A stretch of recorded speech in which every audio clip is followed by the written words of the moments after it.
போலீஸே வந்து பட்டாக்கத்தி எடுத்துட்டு வாடா நீ பார்ப்போம் அப்படிங்கிறான். போலீஸ் வந்து தன் கட்டியிருக்கிற பெல்ட்டை எடுத்துட்டு அந்த பெல்ட்னால தன் உயிரை காப்பாற்றிட்டு இருக்காரு. உங்களை அப்பா அம்மா வந்து பெற்றதை வந்து பார்த்தீங்க அப்படின்னா உங்கள் கையில் பட்டாக்கத்தி எடுக்கிறதுக்காகவா உங்களை வளர்த்தாங்க? இல்ல நல்லவனா வந்து பார்த்தீங்கன்னா திருப்பி அடிக்க ஆரம்பிச்சிருவான்ல. இன்னைக்கு என்னவோ சமுதாயம் சும்மா இருக்குன்னு நினைச்சிட்டு இருக்காங்க இவங்கெல்லாம் வந்து எண்ணி பார்த்தா வந்து பார்த்தீங்கன்னா 10% இருக்காது, இல்லை ஒரு 2% இருக்காது. இந்த சமுதாயம் மாறுச்சு அப்படின்னா இந்த பசங்க எல்லாம் வந்து பார்த்தீங்கன்னா காணாம போயிடுவாங்க.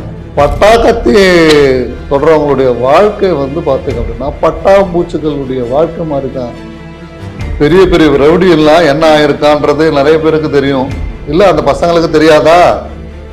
பெரிய பெரிய ரவுடி எல்லாம் வந்து கடைசியில் வந்து பார்த்தீங்கன்னா கத்தி எடுத்தவனுக்கு கத்தியால தான் சாவு.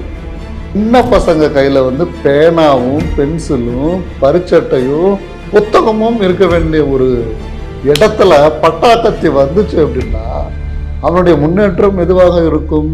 அவன் சிறைச்சாலை தான் அவனுடைய வாழ்க்கையாக இருக்கும். அதெல்லாம் மாறி பெரிய பெரிய பட்டாக்கத்திகள் வந்து இவங்களுக்கு வந்து எங்கிருந்து கிடைக்குது? அப்போ வந்து பார்த்தீங்க அப்படின்னா பட்டாக்கத்திகள் யார் செய்கிறாங்களோ அவங்க மேலே வந்து ஆக்ஷன் எடுக்கணும். எதுக்காக பட்டாக்கத்திகள் தேவைப்படுது? அந்த சினிமாவில் வந்து பார்த்தீங்கன்னா கத்தி வச்சுக்கிட்டு நான் பெரிய ஆளுன்னு நினச்சிட்டு வந்து காட்டுறதுனால தான் வந்து இந்த மாதிரி வந்து பெரிய இன்னைக்கு வந்து ஒன்றும் தெரியாதவங்கலாம் கத்தி எடுத்துட்டு நான் பெரிய ஆளுன்னு சொல்லி சுற்றிட்டு இருக்கான். அதோட விளைவுகள் தெரியல.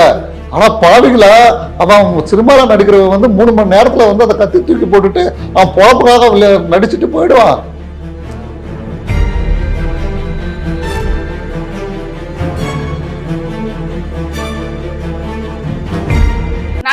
நேயர்கள் அனைவருக்கும் வணக்கம். இன்று நம் நிகழ்ச்சியின் சிறப்பு விருந்தினர் வழக்கறிஞர் கிருஷ்ணமூர்த்தி அவர்கள் இணைந்துள்ளார். வணக்கம் சார். வணக்கம். தமிழ்நாட்டில் பார்த்தீங்கன்னா தொடர்ந்து இந்த புள்ளிங்கோ அப்படின்ற அந்த சின்ன சின்ன பசங்க தான் புள்ளிங்கோன்னு பேர் வச்சுன்னு அந்த பேர்ல பல ரவுடிசம் வந்து இப்போ பண்ணிட்டு இருக்காங்க சார். பெரியவங்களை மிரட்டுறதா இருக்கும். இந்த கத்தின்றது இப்போ இருக்க எல்லா பசங்ககிட்டயும் சகஜமா நார்மலைஸா எல்லார் கையிலையுமே பார்க்க முடியுது. அந்த கத்தி அவங்களுக்கு எப்படி கிடைக்குது? தமிழ்நாடு எதை நோக்கி போயிட்டு இருக்கு சார்? அதாவது இன்னைக்கு பார்த்துட்டு இருக்கிற மக்கள் வந்து எல்லாருமே வந்து கண்ணை மூடிக்கிட்டு வாயை பொத்திக்கிட்டு தான் உட்காந்துட்டு இருக்கிற மாதிரி தான் தெரியுது. கண்ணு முன்னாடியே நிறைய பிரச்சனைகள் நடந்துட்டு இருக்கு. அது யாருமே கண்டுக்கிற மாதிரி தெரியல. வீட்டில் இருக்கிற அப்பா அம்மா கூட வந்து பார்த்தீங்க அப்படின்னா நீங்கள் சொல்கிற புள்ளிங்கோ அந்த புள்ளிங்களை வந்து கண்ட்ரோல் பண்ணுறதுக்கு அவங்களால முடியல. ஊரில் இருக்கிற 4 பேருக்காச்சும் பயப்படுவானா அப்படின்னு பார்த்தா அவங்களுக்கும் பயப்படுற மாதிரி தெரியல. இப்போ அதெல்லாம் மீறி வந்து பார்த்தீங்க அப்படின்னா இன்னைக்கு நீங்கள் சொன்ன மாதிரி இந்த கத்திகள் பட்டாக்கத்திகள் வந்து இப்போ ஒரு கெத்தா மாறிடுச்சு. பர்த்டேல இருந்து எல்லாத்துக்கும் வச்சுட்டு நம்ம தான் பெரிய ஆளு அப்படின்ற மாதிரி எல்லாத்துக்கும் அதை யூஸ் பண்றது. இந்த பட்டாக்கத்திகள் வந்து வச்சுட்டு நடமாடுறதுன்றது வந்து பார்த்தீங்க அப்படின்னா இன்னைக்கு சகஜமாக வந்து போயிட்டு இருக்கிற மாதிரி ஒரு ஒரு பார்த்துட்டு இருக்கோம் நம்ம எல்லாத்துலையுமே. இது வந்து பார்த்தீங்க அப்படின்னா ஒரு தப்பான ஒரு திசையை நோக்கி தான் இந்த சமுதாயம் போயிட்டு இருக்குன்னு அர்த்தம். அதாவது வந்து இது ஒரு ஷைன் அப்படின்னு சொல்லுவாங்கல்ல, இது கெட்ட சகுனத்தினுடைய அறிகுறி. சிம்பிளா சொல்லணும் அப்படின்னு சொன்னா இது நல்ல விஷயத்தை எங்க கிரியேட் பண்ணும்? ஒருத்தங்கிட்ட ஆயுதம் எதுக்காக வருது? அந்த ஆயுதத்தை வச்சு அவன் என்ன பண்ண போறான்? ஆயுதம்ன்றதே நம்ம தற்காத்து கொள்றதுக்காக கண்டுபிடிக்கப்பட்ட ஒண்ணு. ஆனா இந்த ஆயுதத்தை வச்சு இப்ப வந்து கொலை பண்றதுல இருந்து அடுத்தவங்களை வந்து துன்புறுத்துறதுக்காக யூஸ் பண்ற ஆயுதமா மாறிடுச்சு. இல்ல, ஆயுதம் அப்படின்றத வந்து பாத்தீங்க அப்படின்னா நல்ல விஷயங்களுக்காக தான் பயன்படுத்தினாங்க. அது கதிரை அறுக்கிறதுக்காக இருந்தாலும் சரி, கரும்பு வெட்டுறதுக்காக இருந்தாலும் சரி, இல்ல வீட்டுல காய்கறி வெட்டுறதுக்காக இருந்தாலும் சரி, இந்த மாதிரி விஷயங்களுக்கு தான் வந்து பயன்படுத்தினாங்க. இப்போ அதெல்லாம் மாறி பெரிய பெரிய பட்டாக்கத்திகள் வந்து இவங்களுக்கு வந்து எங்கிருந்து கிடைக்குது? அப்போ வந்து பார்த்தீங்க அப்படின்னா பட்டாக்கத்திகள் யார் செய்கிறாங்களோ அவங்க மேலே வந்து ஆக்ஷன் எடுக்கணும். எதுக்காக பட்டாக்கத்திகள் தேவைப்படுது? அதை வச்சுட்டு என்ன பண்ண போகிறோம்? ஒன்றும் பண்ண போகிறது இல்லை. இது ஒரு அந்த விற்பனையை நிறுத்தணும்னு சொல்கிறீங்க. இது தேவையில்லை. பட்டாக்கத்திகள் எதுக்கு தேவையில்லை இல்லையா? இப்போ இன்னைக்கு வந்து பார்த்தீங்க அப்படின்னா அந்த பட்டாக்கத்திகள் வந்து சர்வசாதாரணமாக எடுத்துக்கிட்டு நான் பெரிய ஆள், எனக்கு விட பெஞ்சனவன் இந்த உலகத்துல யாரும் இல்லை. வயசு கேட்டா 17 வயசு, 17 வயசு, 15 வயசு, 10 வயசு இப்படி இல்லை. இவங்களை விட சக்தியானவங்க இந்த உலகத்துல இல்லையா? அதாவது வல்லவனுக்கும் ஒரு வல்லவன் உண்டு.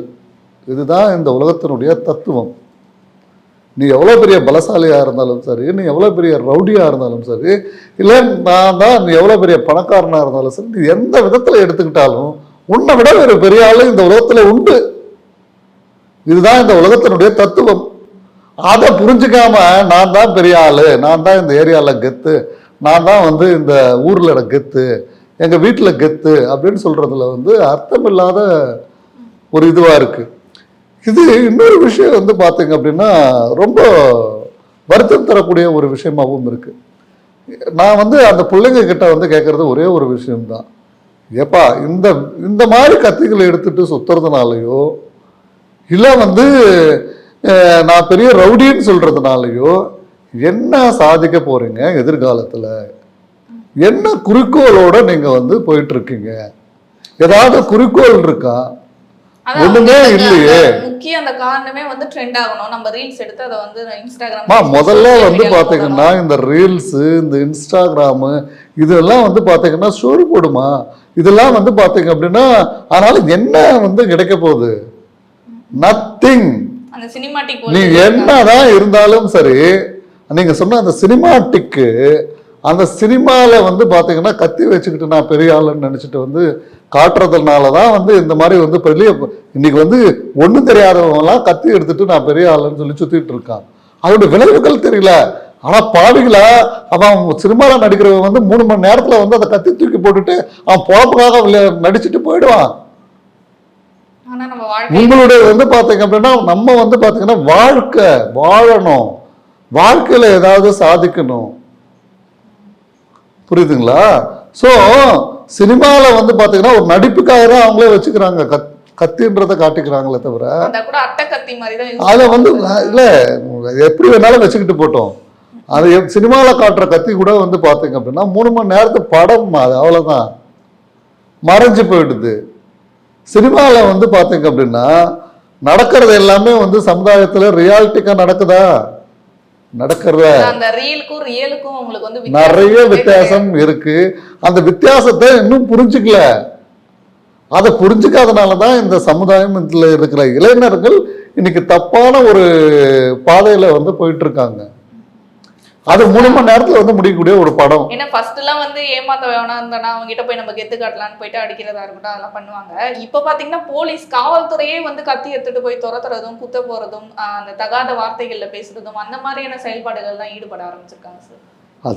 அதுதான் இதெல்லாம் வந்து பாத்தீங்க அப்படின்னா அதை நான் முதல்ல சொல்லிட்டோம்ல, இது வந்து பாத்தீங்கன்னா ஆபத்தை நோக்கி நம்ம எல்லாருமே வந்து போயிட்டு இருக்கோம். அப்ப சட்டம் ஒழுங்கு என்ன கேள்விக்குரியதானே இருக்காங்க? சட்டம் ஒழுங்கு வந்து பாத்தீங்கன்னா சட்டம் ஒழுங்கை காப்பாற்றக்கூடிய காவல்துறையை வந்து ஒருத்தன் வந்து கத்தி எடுத்துக்கிட்டு போயிட்டு மிரட்டுறான் அப்படின்னா அப்போ எந்த நிலைமையில வந்து நம்ம இருக்கோம்? இதுல வந்து படிப்படியா பார்க்க வேண்டிய ஒரு விஷயம் இது நம்பர் 1. நம்பர் 2 வந்து பாத்தீங்க அப்படின்னா சின்ன பசங்க கையில வந்து பேனாவும் பென்சிலும் பரிச்சட்டையும் புத்தகமும் இருக்க வேண்டிய ஒரு இடத்துல பட்டாக்கத்தி வந்துச்சு அப்படின்னா அவனுடைய முன்னேற்றம் எதுவாக இருக்கும்? அவன் சிறைச்சாலை தான் அவனுடைய வாழ்க்கையாக இருக்கும். ஒரு பெண்ணையோ ஒரு நோட்டு புக்கத்தையோ இல்லை ஒரு பரிச்சட்டையோ ஒரு புத்தகத்தையோ அவன் வந்து எடுத்துட்டு வந்து இருந்தான் அப்படின்னு சொன்னா அவனுடைய எதிர்காலம் வந்து நல்ல விதமாக இருக்கும். அவனை 4 பேர் வந்து மதிப்பான். ஆனா அந்த சிறைச்சாலையிலே பாத்தீங்கன்னா அந்த சிறுவர் சீர்திருத்த பள்ளி அங்க போயிட்டு வராங்க, வந்துட்டு திருப்பி அதே மாதிரிதான் பண்றானுங்க. இப்ப சமீபத்துல ஒரு வீடியோ கூட நம்ம பார்த்திருப்போம், அந்த கத்தி வச்சுட்டு டான்ஸ் ஆடுறதும், இந்த கானா பாடல்களுக்கு வந்து அந்த வார்த்தைகளுக்கு ஏற்ப அந்த மாதிரியான மூமெண்ட்ஸ் எல்லாம் வந்து அவங்க பண்ணிட்டு இருக்கிறதும் நாங்க பார்த்துட்டே தானே. அதுதான்மா, இதெல்லாம் வந்து பாத்தீங்க அப்படின்னா ஒரு தப்பான, இன்னும் அவங்க வந்து திருந்தல, தப்பா வந்து போயிட்டு இருக்கோம். அது இப்போ வந்து உண்மையாவே பேசணும் அப்படின்னு நினைச்சோம்னா இந்த விஷயத்துல புத்தகம் இருக்க வேண்டிய கையில வந்து பட்டாக்கத்தி வந்துச்சு அப்படின்னு சொன்னா புத்தகம் எடுத்தா நீ ஒரு தலைவனாவ, உண்மையான தலைவனாவ, இந்த தேசத்துல ஒரு முக்கியமான தலைவனாவ. புத்தகத்தை தொட்டவங்க வந்து பாத்தீங்கன்னா கெட்டு போனதா சரித்திரம் இல்லை. புத்தகத்தை தொட்டவர் தான் அப்துல் கலாம். புத்தகத்தை தொட்டு தான் வந்து பார்த்தீங்க அப்படின்னா அண்ணாதுரையும் வந்து பார்த்தீங்க அப்படின்னா ஒரு லைப்ரரியில் கொண்டு போய் விட்டால் கடைசியில் லைப்ரரி மூடுற வரைக்கும் அவங்க வந்து வெளியில் வர மாட்டாங்க. ஏன்? புத்தகத்தில் வந்து இருக்கிறத படித்தாங்க. புத்தகத்தை தொட்டவங்க வந்து பார்த்தீங்கன்னா பெரிய பெரிய தலைவர்களாக இருக்காங்க. இன்னைக்கு வரைக்கும் வந்து பார்த்தீங்கன்னா அவங்கள பற்றி நம்ம பேசிகிட்டு இருக்கோம். பட்டாக்கத்தி தொடர்றவங்களுடைய வாழ்க்கை வந்து பார்த்தீங்க அப்படின்னா பட்டாம்பூச்சிகளுடைய வாழ்க்கை மாதிரி தான். பட்டாம்பூச்சிகளுடைய வாழ்க்கை வந்து கொஞ்ச நேரத்துக்கு தான். பட்டாக்கத்தியை வச்சுட்டு நீ கொஞ்ச நேரம் வச்சுக்கிட்டு நீ அதில் வந்து ஒரு ரீல்ஸ் எடுக்கிறன்ற முகத்தில் ரோட்டில் போகிறவனை வந்து வெட்டுறது, ரயில்வே ஸ்டேஷனில் இருக்கிறவனை வந்து வெட்டுறது, நடந்து போகிறவனை வந்து வெட்டுறது, சும்மா வேலை செஞ்சுட்டு இருக்கணும் போய் வெட்டுறது, இதெல்லாம் வந்து பண்ணி ஒரு ரீல்ஸ் எடுத்து நான் இதில் வந்து நான் ஃபேமஸ் ஆக போகிறேன் அப்படின்னு நீ ஒருத்தனை வந்து வெட்டுற அப்படின்னா உனக்கு யார் அதிகாரம் கொடுத்தது? முதல்ல உன் கையில் வந்து ஒரு ஆயுதம் வச்சுட்டு சுத்துறதே வந்து சட்டப்படி தப்பு. நம்பர் 1. நம்பர் 2, சும்மா ரோட்ல நடந்து போறவனை வந்து வெட்டுறதுன்றது வந்து மிகப்பெரிய கொடுமை. என்ன அவன் பாவம் பண்ணா? அவன் என்னையா பாவம் பண்ணா? அவனை அப்பாவி அவன் கையில ஒண்ணுமே இல்லை, நிராதபானையா அவன் வந்து நடந்து போயிட்டு இருக்கான். அவனை போய் நீ போய் வெட்டுற, கொலைவெறி தாக்குதல் நடத்துற, மண்டம் உடையிற மாதிரி வந்து தாக்குதல் நடத்துற. அவன் கத்தினாலும் விடமாட்டேங்கிறீங்க, கதறினாலும் விடமாட்டேன்றீங்க. என்ன ரீல்ஸ் அப்படி ஒரு மோகம்? எல்லாமே சேர்ந்துதான் இது. எல்லாமே கஞ்சா போதை. அந்த போதையில நான் என்ன பண்றதுன்னு தெரியாம இவன் பண்ணிட்டு சுத்திட்டு இருக்கான். இப்படி எல்லாம் பண்றதுனால வந்து பாத்தீங்க அப்படின்னா அவங்க வாழ்க்கையில ஒன்றும் சாதிக்க போறது இல்லை. இதே மாதிரி உள்ள போறான். இப்ப நீங்க சொல்ற மாதிரி உள்ள போறான், சீர்திருத்த பள்ளியில இருக்கான். சீர்திருத்த பள்ளின்றது எதுக்கு? நம்ம செஞ்ச தப்ப உணர்ந்து அதுல திருந்தி நல்ல வாழ்க்கைக்கு வந்து மாறணும் அப்படின்றதுக்காக தான் சிறுவர் சீர்திருத்த பள்ளி அப்படின்றத ஆரம்பிச்சது. சிறுவர் சீர்திருத்த பள்ளிக்கு நீ போயிட்டு வந்து மறுபடியும் அதே மாதிரி வெளியில வந்து நான் பட்டாக்கத்தை எடுத்துட்டு மறுபடியும் நான் வந்து பெரிய கெத்து, நாம என்ன பெரிய சிறுவர் சீர்திருத்த பள்ளிக்கு போறதே ஒரு கெத்தா மாத்திட்டாங்க சார். பாத்தியா நான் இந்த வயசுல எவ்வளவு பேர் ரவுடி, எத்தனை பேர் அடிச்சுட்டு போலீஸ் ஸ்டேஷன் போயிட்டு வந்திருக்கன்ற மாதிரி பெரிய பெரிய ரவுடி எல்லாம் என்ன ஆயிருக்கான்றது நிறைய பேருக்கு தெரியும். இல்ல அந்த பசங்களுக்கு தெரியாதா? தெரியலன்னு தான் அர்த்தம். பெரிய பெரிய ரவுடி எல்லாம் வந்து கடைசியில வந்து பாத்தீங்கன்னா கத்தி எடுத்தவனுக்கு கத்தியால தான் சாவு. அந்த மாதிரி வாழ்க்கை வாழணுமா? இல்ல நான் புத்தகம் எடுத்துக்கிறேன், ஒரு நாட்டுக்கு நான் தலைவனாகிறேன், ஒரு ஊருக்கு நான் தலைவராகிறேன், என் குடும்பத்துல வந்து நான் ஒரு நல்ல குடும்ப தலைவனாகிறேன் அப்படின்றதுல வந்து சந்தோஷம் இருக்கா? அது வந்து முடிவு செய்ய வேண்டியது அந்த பசங்க தான். கத்தி எடுத்துக்கிட்டு நான் சிறைச்சாலைக்கு நான் போறேன், நான் வந்து பெரிய ரவுடி அப்படின்னு சொன்னா உன்னை யாரு வந்து ஏத்துப்பா? யாரு ஏத்துப்பா? உன்னுடைய எதிர்காலம் என்ன? உன்னை அழிச்சுக்கிறதுக்காகவா நீ வந்து பட்டாக்கத்தி எடுக்கிற, இல்ல போதையை யூஸ் பண்ற, இல்ல வந்து நீ எதை நோக்கி நீ போயிட்டு இருக்க? சிரிஞ்சு போயிட்டு இருக்க. கொஞ்சம் கொஞ்சமா நீ வந்து பாத்தீங்க அப்படின்னா உங்களை நீங்க அழிச்சுக்கிட்டு இருக்கீங்க. உடல் அது கொஞ்ச நாளைக்கு உங்களுக்கு போதை இருக்கும். இந்த கஞ்சாவாகட்டும் இல்லை போதைப் பொருள்களாகட்டும் எதுவாக இருக்கட்டும், அது கொஞ்ச நாளைக்கு போதை. அந்த போதையில் ஒன்றும் தெரியாமல் நீ வந்து தள்ளாடிட்டு இருந்த அப்படின்னா உன்னுடைய எதிர்காலம்ன்றது கேள்விக்குறி. உன்னுடைய எதிர்காலத்தை பற்றி நீ யோசி. முதல்ல நீ யாருன்றதை யோசி. எதுக்காக இந்த உலகத்தில் பிறந்திருக்கோன்றதை யோசி. இதெல்லாம் யோசிச்சிங்க அப்படின்னா உங்களை அப்பா அம்மா வந்து பெற்றதை வந்து பார்த்தீங்க அப்படின்னா உங்கள் கையில் பட்டா கத்தி எடுக்கிறதுக்காகவா உங்களை வளர்த்தாங்க? ஒரு கொசு கடிக்காம, ஒரு எறும்பு கடிக்காம, உங்களுக்கு வந்து அவங்க சாப்பிடாம உங்களுக்கு சாப்பாடு கொடுத்து உங்களை இவ்வளோ பெரிய ஆளாக்கி, அது 5 வயசாக இருந்தாலும் சரி, 10 வயசாக இருந்தாலும் சரி, 15 வயசு, என்ன தெரியும் உங்களுக்கெல்லாம்? அப்போ பெத்த அப்பா அம்மா வந்து எவ்வளோ கஷ்டப்பட்டு உங்களெல்லாம் வந்து வளர்க்குறாங்க. அதெல்லாம் வந்து நீங்கள் யோசிக்கிறீங்களா? இந்த பட்டாக்கத்தை எடுத்துட்டு சிறுவர் திருத்த பள்ளிக்கு வந்து போயிட்டு வர்றது, நீங்கள் சொன்ன மாதிரி நான் ஒரு பெரிய ரவுடின்னு அவங்க நினைச்சாங்க அப்படின்னு சொன்னா அதை விட முட்டாள்தனம் எதுவுமே இல்லை. ஒரு முன்னுதாரணம் வச்சிருப்பாங்கல்ல, இவங்களை பார்த்துதான் ஒருத்தர் நம்ம ஒரு விஷயம் பண்றோம்னா நம்ம அதை ஒருத்தரை பார்த்துதான் நம்ம கத்துக்கிறோம். அப்ப அந்த முன்னுதாரணமா இருக்கிறது என்னவா இருக்கும் சார்? இந்த சினிமாஸ்ன்னு சொல்றீங்களா, இல்ல இந்த போதைக்கு வந்து அதை உட்பட்டு அவங்க என்ன சுயநினைவே இல்லாம அதெல்லாம் பண்றாங்கன்னு சொல்றீங்களா சார்? இதெல்லாம் வந்து பாத்தீங்கன்னா இது வந்து சினிமாவும் ஒரு காரணம். அது பிறகு வந்து பார்த்தீங்க அப்படின்னா இப்போ வந்து பெற்றோர்கள் வந்து பிள்ளைகளுக்கு வந்து அதிகமாக பாசத்தை கூட்டி வளர்க்குறதும் ஒரு ரீசன். ஓவராக செல்லம் கொடுத்து வளர்த்துறது. அவங்க தான் வந்து ஹீரோயிசம் அப்படின்றத வந்து இது பண்ணுறது. தப்பு பண்ணுறத வந்து பார்த்தீங்க அப்படின்னா எந்த குழந்தை தப்பு பண்ணிச்சுனாலும் ஏன்பா நீ தப்பு பண்ணுறேன்னு சொல்லிட்டு அடிச்சுலாம் வந்து திருத்துறது கிடையாது. இன்னைக்கு அடிக்கிறதே வந்து பார்த்தீங்க அப்படின்னா என்னவோ பெரிய குற்றம் பண்ணிடுறாங்களாம் பெற்றவங்க. திட்டுனாலே மன உளைச்சலுக்கு இப்போ அந்த அளவுக்கு வந்து போகிறாங்க.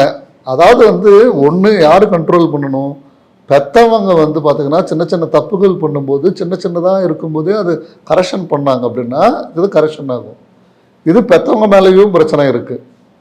அடுத்து வந்து பார்த்தீங்க அப்படின்னா அவங்க வீட்டை விட்டு வெளியில் வர்றாங்கன்னா அக்கம் பக்கத்தில் இருக்கிறவங்க ஒரு சின்ன சின்ன தப்புகள் பண்ணுறாங்கன்னா ஏன்பா தப்பு பண்ணுறன்றத வந்து கேட்கணும். அதுவும் வந்து கேட்கறது இல்லை, நமக்கு எதுக்கு வம்பு அப்படின்னு வந்து போகிறது. அடுத்து வந்து பள்ளிக்கூடங்களில் இருக்கிற ஆசிரியர்கள் கூட வந்து பார்த்தீங்கன்னா அவங்களுக்கு சில கட்டுப்பாடுகள் விதைச்சாச்சு. ஆசிரியர்கள் நீங்கள் பையன் வந்து தப்பு பண்ணுறான்னு சொல்லி சொன்னால் ஆசிரியர்கள் மேலேயே ஆசிரியரை அடிக்கிறதுக்கு போகிறாங்க பெற்றவங்க. அப்போ நீ அங்கேயே வந்து பிரச்சனையை நீ கிரியேட் பண்ற. அப்போ நம்ம என்ன பண்ணாலும் வந்து பார்த்தீங்க அப்படின்னா நம்ம அப்பா நம்ம அம்மா சப்போர்ட் பண்ணிடுவாங்க, ஆசிரியர்கிட்ட வந்து சண்டை போடுவாங்க அப்படின்னு சொல்லிட்டு அவன் அங்கேயே வந்து பயம் விட்டு போகுது. பள்ளிக்கூடம் அதுவும் வந்து இல்லாமல் போகுது. அப்புறம் அவன் பார்க்கக்கூடிய விஷயங்கள் இந்த சோஷியல் மீடியா, ட்ரெண்டிங்கு, நான் பெரிய ஆள், ரீல்ஸு, இன்ஸ்டாகிராமு, அதுக்கப்புறம் வந்து சினிமா, இது எல்லாமே வந்து பார்த்தீங்க அப்படின்னா தப்பான அப்புறம் போதைக்கு அடிமையாயிடுறான். இன்னைக்கு ரெண்டாவது ஒரு விஷயம் வந்து என்னன்னா எதுக்கு எடுத்தாலும் பார்ட்டி.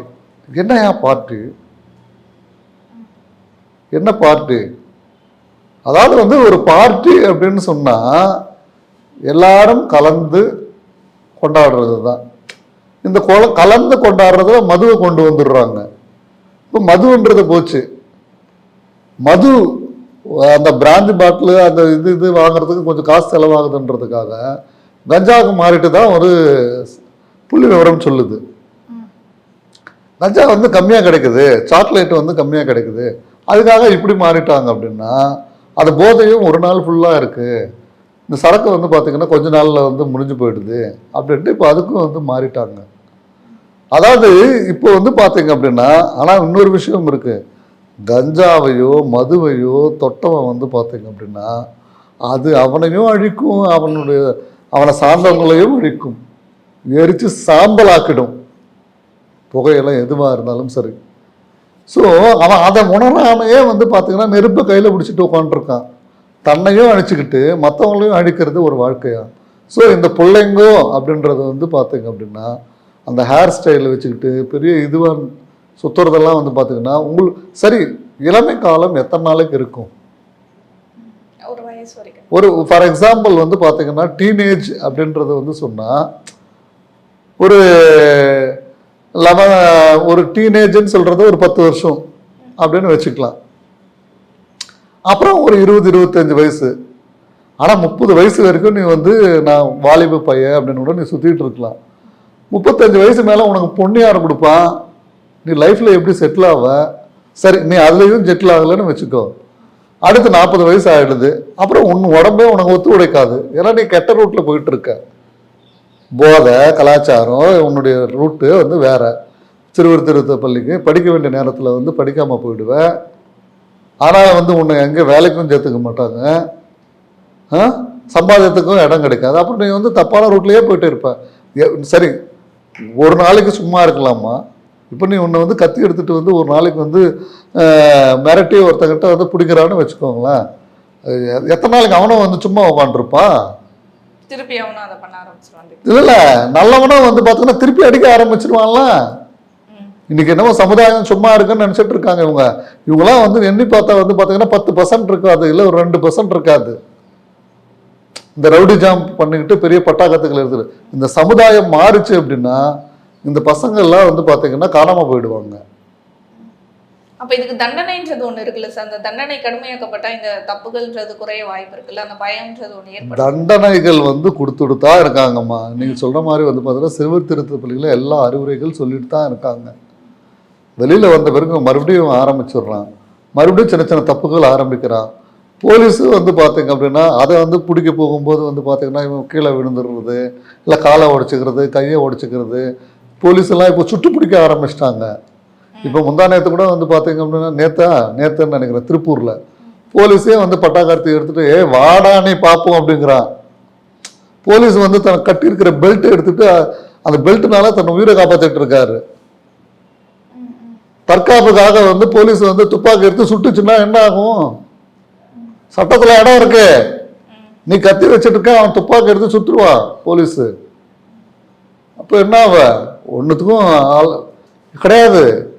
அதாவது இன்னும் வந்து சட்டத்தை வந்து அவன் வந்து கையில், நீ தப்பான ரூட்டில் வந்து கையில் எடுத்துட்டேன்னா, பட்டாக்கத்தியை நீ எடுத்துட்ட அப்படின்னா சட்டத்தை வந்து அதிகாரிகள் வந்து கையில் எடுத்துருவாங்க, போலீஸ் வந்து கையில் எடுத்துடுவாங்க. ஏன்னா போலீஸை வந்து இன்னைக்கு வந்து கத்தி எடுத்துட்டு நீ மிரட்டுற, நான் பெரிய இதுன்னு நினச்சிட்டு போலீஸ் சும்மா விடுமா? லா அண்ட் ஆர்டர் ப்ராப்ளம் வந்துடும். லா அண்ட் ஆர்டர் ப்ராப்ளம் வந்துருச்சு அப்படின்னா அன்னைக்கு எல்லாருமே வந்து களை எடுத்துருவாங்க. அது வராத வரைக்கும் தமிழ்நாட்டில் அந்த அமைதின்றது லா அண்ட் ஆர்டர் இல்லை. இப்போ பாருங்க, கத்தி எடுத்துட்டு இப்போ போலீஸ் வந்து இப்போ மிரட்டுறா அப்படின்னு சொல்லும்போது அப்புறம் சமுதாயம் எதை நோக்கி போயிட்டு இருக்கு? தப்பாக தானே போயிட்டு இருக்கு. இப்போ வந்துருச்சு இல்லை, போலீஸ்க்கு வந்து பாதுகாப்பு எங்கே இருக்கு? மக்களை காப்பாற்ற வேண்டிய இடத்துல வந்து போலீஸ் தான் இருக்காங்க. அப்போது போலீஸே வந்து தனக்கு உயிருக்கு வந்து பாதுகாப்பு இல்லாத சூழல் இப்போ வந்து ஏற்பட்டிருக்கு அப்படின்னு சொல்லும்போது போலீஸ் தான் வந்து இனிமேல் வந்து நடவடிக்கை எடுக்கணும். அரசு இதெல்லாம் வந்து கண்ட்ரோல் பண்ணணும். புரியுதுங்களா? அரசு வந்து இதெல்லாம் வந்து எவன் தப்பு பண்ணுறான்னு சொல்லிட்டு லிஸ்ட் எடுத்து அவனை வந்து கண்காணித்து அவனுக்கு வந்து தனியாக வந்து ஒரு அமைப்புகளை ஆரம்பிச்சு அவங்களுக்கு வந்து சைக்கலாஜிக்கல் ட்ரீட்மெண்ட் வந்து கொடுத்து சைக்காட்ரிக் அட்வைஸ் வந்து கொடுத்து அவனை அதில் இருந்து கொஞ்சம் கொஞ்சமாக வெளியில் கொண்டு வரதுக்கு உண்டான வேலைகளை அரசு செஞ்சாங்க அப்படின்னா இந்த மாதிரி ஆட்கள் எல்லாம் வந்து மாறுவாங்க. தொடர்ந்து இதே மாதிரி பேசுவோம். எங்கள் கேள்விகளுக்கும் சந்தேகங்களுக்கும் பதில் அளித்ததற்கு ரொம்ப நன்றி சார். நன்றிம்மா.